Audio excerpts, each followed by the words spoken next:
موتی پور نام کا ایک گاؤں تھا جہاں ہر طرف ہریالی اور چڑیے اور جانور بھی رہتے تھے۔ جہاں سردی تو بہت زوروں سے تھی، اتنی سردی کہ کوئی باہر نکل نہیں پا رہا تھا۔ کھانے پینے کی تکلیف، ہر کوئی باتیں کر رہا تھا۔ اس سال میں اتنی سردی پہلے کبھی نہیں دیکھی تھی۔ برف باری بھی بہت زوروں سے ہو رہی تھی۔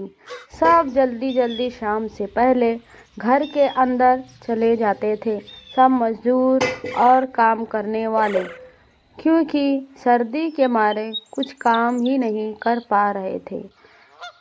گاؤں میں ایک پریوار رہتا تھا جس کا نام رامو اور اس کی پتنی سویتا اور اس کی بیٹی سونی۔ رامو کہہ رہا تھا، آج اتنی سردی ہے، آگے اور کتنی سردی ہوگی، دن بدن سردی بڑھتی ہی جا رہی ہے۔ ہاں جی، کیا کریں گے، اوڑھنے بچھانے کے لیے بھی کچھ نہیں ہے، چادر اور کمبل نہیں ہے۔ آپ جا کر سیٹھ کے پاس کہیے اور پیسے کے بدلے کمبل لے آئیے۔ رامو جانے لگا۔ اتنی سردی ہے، ہر طرف برف باری ہو رہی ہے، کوئی جانور بھی باہر نہیں نکل رہا ہے۔ رامو بولتے ہوئے جا رہا تھا۔ سیٹھ کے پاس جانے کے بعد سیٹھ بولا، اگر تمہیں کمبل چادر چاہیے تو اس تنخواہ میں کٹ کرنا پڑے گا پیسے۔ تو رامو سوچنے کے بعد بولا، ہاں سیٹھ، چل جائے گا، کیونکہ کمبل چادر کے بنا تو دن کاٹنا بہت مشکل ہو رہی ہے۔ آپ دیکھ رہے ہیں نا کتنی سردی ہے۔ یہ کہہ کر رامو گھر چلا آیا۔ رامو کچھ سوچنے کے بعد اپنی پتنی سویتا سے کہنے لگا، سویتا، میں کمبل چادر نہیں لے کر آیا۔ اور پھر سویتا بولی، اور کیا، تمہیں تو معلوم ہے کتنی ٹھنڈ ہے، کپڑے چادر نہیں لے کے آئے، پیسے تو لے کر آئے ہوں گے نا، ہم بازار جا کر سب سامان لے کر آ جائیں گے۔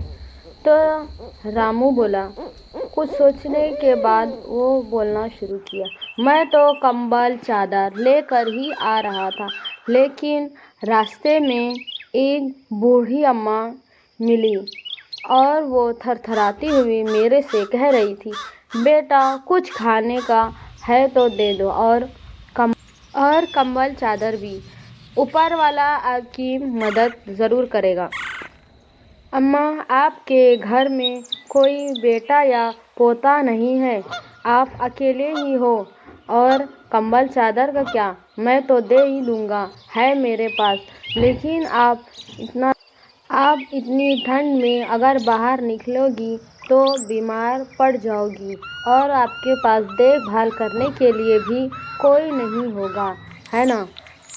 پھر اماں بتانے لگی، نہیں بیٹا، میں تو صبح سے ہی مدد سب سے مانگ رہی تھی کہ بیٹا اگر آپ کے پاس کچھ اوڑھنے بچھانے یا کھانے کے لیے ہوگا تو آپ دے دو، لیکن کسی نے بھی یہ نہیں کہا کہ میرے پاس ہے، کسی نے بھی میری کوئی مدد نہیں کی، میں تو صبح سے ہی سب کے پاس جا جا کر مانگ رہی تھی۔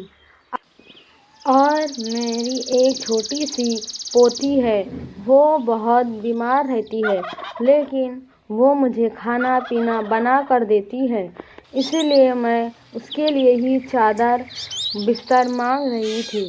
میری پوتی جو ہے دن بھر محنت کر کر آتی ہے اور میرے لیے کھانا بھی بناتی ہے۔